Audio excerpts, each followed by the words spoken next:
Olá, tudo bom? Esse é o vídeo 3 da série Conexões. Na série Conexões, eu parto de um texto escrito no meu blog, e neste vídeo, na série Conexões, eu amplio a discussão iniciada em algum texto. Neste caso, o texto escolhido, numa enquete lá no Instagram, por várias pessoas que votaram, foi o texto Ler, Fazer e Pensar a Narrativa Fantástica, que também é uma série de textos, em que foi publicado o primeiro lá, que é a partir desse texto que esse vídeo vai ser feito, tá? Então, se você ainda não leu, eu vou deixar aqui o link, ou aqui na descrição do vídeo, ou no link da bio, para que você possa ler. Nesse texto, eu parto de uma frase do Jorge Luiz Borges, que é a seguinte: sei que uma alegoria é tanto melhor quanto menos redutível for a um esquema, a um frio jogo de abstrações. E eu parto dessa citação do Borges no texto para dizer o seguinte, que da mesma forma que numa alegoria, tanto melhor ela é quanto menos for redutiva a um esquema, a um jogo de abstrações, assim também a literatura fantástica. Ela tende a ser melhor, digamos assim, mais múltiplas nos seus significados, quanto menos for focada exclusivamente em fatos extravagantes e espetaculosos. Isso, por si só, gera uma polêmica, Porque a literatura fantástica, na sua tradição, é focada nos fatos extravagantes, digamos assim, no estranho, no fato estranho. O próprio Todorov, em sua Introdução à Literatura Fantástica, tem a seguinte citação: existe uma curiosa coincidência entre os autores que cultivam o sobrenatural e aqueles que na obra concedem especial importância ao desenvolvimento da ação, ou, ainda se preferir, que tratam em primeiro termo de relatar histórias.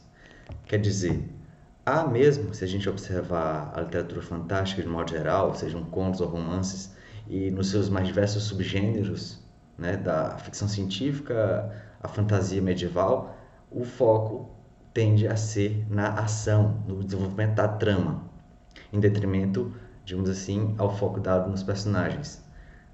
O Todorov também traz uma citação do Lovecraft, que é um escritor de horror, portanto, também pode-se dizer de literatura fantástica. E o Lovecraft, a respeito do Poe, diz o seguinte: como a maior parte dos autores do fantástico afirma, Poe se sente mais cômodo no incidente e nos efeitos narrativos mais amplos que no desenho dos personagens.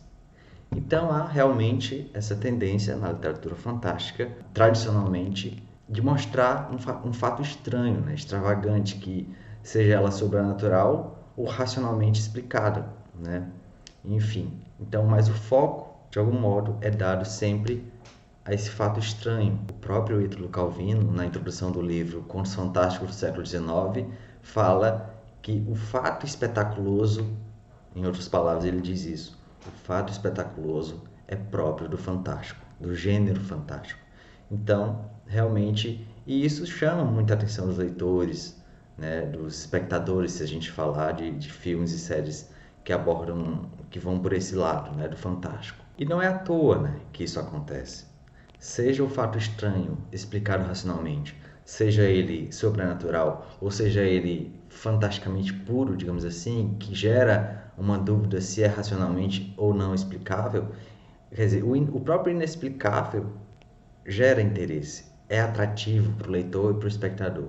Eu, particularmente, gosto muito do inexplicável, Então, eu escrevo e leio, gosto muito de coisas absurdas que não têm explicação racional e que, no entanto, não vão para o lado sobrenatural. Mas, entende? Então, isso não é à toa que a literatura fantástica ela perdura por tanto tempo, por séculos e séculos, porque, de fato, o acontecimento estranho, esse acontecimento extravagante, espetaculoso, tem o seu lugar na história. Mas eu quero chamar a atenção aqui para outro fato. A literatura fantástica, seja em qual subgênero for, alegoria, embora a alegoria, o Todorov faça uma ressalva em relação à literatura fantástica, mas aqui eu estou incluindo alegoria, ficção científica, horror, absurdo, realismo mágico, todo esse subgênero da literatura fantástica e do insólito, no meu ponto de vista como escritor, né? Segundo a minha formação, ela tende a ter uma força ainda maior do que já tem, se for dado um foco também ao fator humano da história. Quer dizer, é através do fator humano, do desenvolvimento das personagens, que o leitor ou o espectador também pode aumentar ainda mais a intensidade dessa relação com a própria história, né? Então, se ele já se liga, já se conecta com a história através dos fatos extravagantes e estranhos, com um bom personagem, essa relação só se intensifica, né? Então, o meu ponto de vista é que, ao escrever uma narrativa fantástica, se dê também atenção ao personagem, ao desenvolvimento interno, né, desse personagem ou das personagens. Um parêntese, inclusive, é que a própria literatura fantástica foi usada pela psicanálise, né? Então, o que demonstra que o fator humano já está lá também há bastante tempo. Freud usou, por exemplo, contos de E.T.A. Hoffmann, né, como O Homem de Areia, para explicar coisas que a psicanálise ainda estava começando a descobrir, e a literatura fantástica já vinha tratando disso antes, né? Então, a relação entre literatura fantástica e ser humano, digamos assim, fator humano psicológico, ela existe já há bastante tempo, né? Não é uma coisa, a novidade. Então, além do fato estranho, o fator psicológico também já é demonstrado, né, na literatura fantástica, lógico, de outras formas, se a gente comparar, por exemplo, com a literatura dita realista. Então, só para ficar com um exemplo, né, e pode ser que você nem considere literatura fantástica de fato, né, e muitos consideram inclusive uma alegoria, né, o próprio Saramago, eu estou falando do Ensaio sobre a Cegueira. Se a gente pegar Ensaio sobre a Cegueira, ela se encaixa perfeitamente naquela citação do Borges que eu disse lá no começo, né? Que diz assim: sei que uma alegoria é tanto melhor quanto menos redutível for a um esquema, a um frio jogo de abstrações.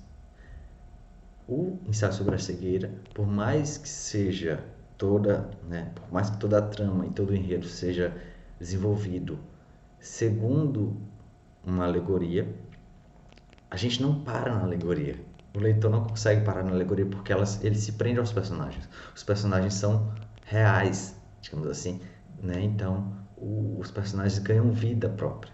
Então, não é uma alegoria vazia, né? Os personagens estão ali vivos.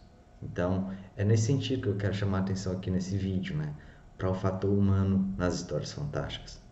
Os personagens merecem ter vida própria. Não precisam estar exclusivamente à mercê dos fatores externos, sejam eles estranhos ou não. Sendo assim, a gente pode chegar a pelo menos duas conclusões possíveis. A primeira é que, sendo esse foco dado aos personagens uma coisa mais vista na literatura dita realista, na tradição realista da literatura, a gente pode sim dizer que o escritor de literatura fantástica pode aprender muito lendo literatura realista. Pode aprender muito sobre construção de personagens na leitura da dita literatura realista. O escritor de literatura fantástica pode sim se beneficiar desse intercâmbio com a literatura realista, né? Através do teor psicológico e não psicologizante, o que é bem diferente. E, em segundo lugar, a gente pode dizer que a literatura fantástica, em seus mais diversos formatos, já por conta própria tem força o suficiente também para despertar no leitor ou no espectador questões humanas profundíssimas, né?